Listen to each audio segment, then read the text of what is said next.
There are 4 times as many payday lenders in Alabama as there are McDonald's. Payday loans have been called a form of modern-day slavery. That's why our next guest is determined to break the cycle of poverty that they perpetuate. Take a look. You may recognize Pastor Van Moody from the Dr. Oz Show. He also serves on the board for Joel Osteen's network.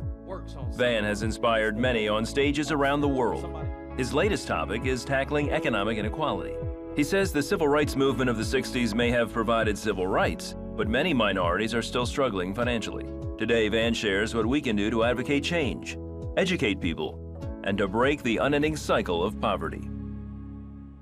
Please welcome back to the 700 Club, Van Moody. It's wonderful to have you here. Thank you, Terry. It's an honor to be here. That is quite a statistic. 4 times more payday lenders than McDonald's in Alabama. Van, how did we get there? Well, unfortunately, there are laws and things in place that actually take advantage of underserved communities. Unfortunately, in Alabama, for an example, 46,000 people take out payday loans each week. And at that rate, the cycle of poverty will continue for generations, and we've got to break it. But Van, if 46,000 people are doing that on a regular basis, then there is some kind of a need there that even though the payday lending isn't the answer, they need help. So what is the answer? How do you turn that around? Well, the answer is micro-lending with education. Educational theorists will tell you that when you really go to help individuals, you have to take into consideration 3 things. And this is really how education happens. There's unconscious ignorance. This is where people just don't know what they don't know. Then there's conscious ignorance. And then the 3rd stage is where education actually begins. The reason that things like payday lending and other cycles of poverty keep growing is because it takes advantage of people in that unconscious ignorance category. So we marry micro-lending because they do need opportunities for banking and things on a small kind of scale, but then we partner it with the education that is desperately needed. I really believe that the opposite of poverty is not wealth, it's opportunity and education. You say that the civil rights movement fell short. What do you mean by that?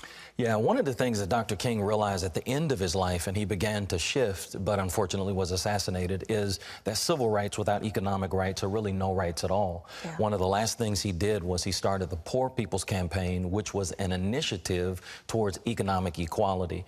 And so really what I'm doing and what others are passionate about is really the continuation of the dream that Dr. King had 50+ years ago. You just recently met with the president and a number of other leaders. Tell us about that. Yeah, I was there, and that was my 2nd time this year being a part of a task force that is helping with the First Step Act, which is a bill that has passed the House. Hopefully it will pass the Senate. But it is about prison reform and workforce development, and that is a really, really big issue.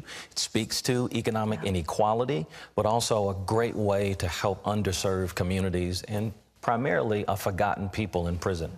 How important is it to shore up the family in neighborhoods that are suffering with poverty? I mean, it just seems like that's a terrible blight. Absolutely. Every sociologist, psychologist, anthropologist, social scientist will tell you that every major issue, when you peel it to its least common denominator, whether it's crime, whether it's poverty, whether it's the murder rate, it all goes back to the fracturing of the family. So if we can rebuild the family, which is one of the reasons why prison reform is so important, the majority of individuals of African-American descent in prisons are men.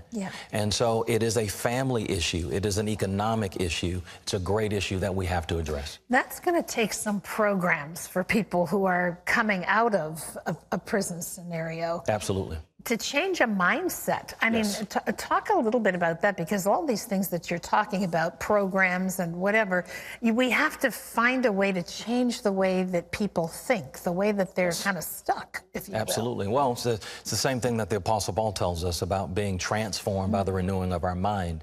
And one thing that people have to understand about reform, particularly with prison reform, is that reform starts day 1.